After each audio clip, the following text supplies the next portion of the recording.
સુરતના પાંડેસરામાં રામુ વર્મા નામના યુવકની બોથડ પદાર્થ વડે હત્યા કરવાની ઘટના સામે આવી છે। સમગ્ર ઘટનાની વિગત જોવા જઈએ તો મારુતિનગર સોસાયટીમાં રહેતા રામુ વર્માના ફોઈના દીકરા બંસીલાલ વર્માએ અડાજણ ખાતે રહેતા કૌટુંબિક ભાઈ શક્તિલાલ વર્મા પાસે મજૂરીના 2800 રૂપિયા લેવાના બાકી નીકળતા હતા, જેથી રામુ અને બંસીલાલ બંને અડાજણ સ્થિત શક્તિલાલને ત્યાં ગયા હતા અને તેની પાસે રહેલા મોબાઈલ છીનવી લઈ આવ્યા હતા, જે બાદ રૂપિયા આપી મોબાઈલ લઈ જવા જણાવ્યું હતું। જે બાદ શક્તિલાલ વર્મા અને તેનો મિત્ર અનંતરામ ઉર્ફ ત્રિભુવન બહેરા પાંડેસરા સ્થિત મારુતિનગર સોસાયટી ખાતે રહેતા બંસીલાલને ત્યાં આવ્યા હતા,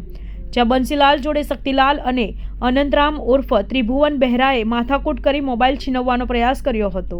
આ દરમિયાન શક્તિલાલ અને અનંતરામે ઝઘડાના મધ્યસ્થી કરવા પડેલા રામુ વર્મા ઉપર બોથડ પદાર્થ વડે જીવલેણ હુમલો કરી દીધો હતો, જે હુમલામાં ગંભીર રીતે ઇજાગ્રસ્ત રામુ વર્માને સારવાર દરમિયાન મોત નીપજ્યું હતું। હત્યાની ઘટના બાદ ફરાર થઈ ગયેલા શક્તિલાલ અને અનંતરામ ઉર્ફ ત્રિભુવન બહેરા વિરુદ્ધ રામુ વર્માની પત્નીની ફરિયાદના આધારે હત્યાનો ગુનો નોંધી વધુ તપાસ પાંડેસરા પોલીસે હાથ ધરી હતી। જે તપાસ દરમિયાન પાંડેસરા પોલીસે હત્યાની આ ઘટનામાં સંડોવાયેલા આરોપી શક્તિલાલ વર્મા અને અનંતરામ ઉર્ફ ત્રિભુવન બહેરાને ઝડપી પાડી ગણતરીના કલાકોમાં જ ગુનાનો ભેદ ઉકેલી કાઢ્યો હતો। ગઈ તારીખ 3/1/2024ના રોજ બંસીલાલ તથા રામુ નાઓ તેમના સગા શક્તિલાલ વર્મા નાઓ પાસે કામ પેટે રૂપિયા 2800ની માગણી કરતા હતા, જે માગણી અનુસંધાને તેઓ અડાજણ ગયેલ અને તેમની પાસેથી રૂપિયા ન મળતા તેઓ તેમના પાસેના 2 મોબાઈલ લઈ આવ્યા, જેના ભાગરૂપે મોબાઈલ પરત લેવા માટે આ શક્તિલાલ વર્મા તથા બરુઆ નામના એક ઇસમે પાંડેસરા આવેલા અને આ ફરિયાદી પાસેથી મોબાઈલ પરત લેવા માટે આગ્રહ રાખેલ,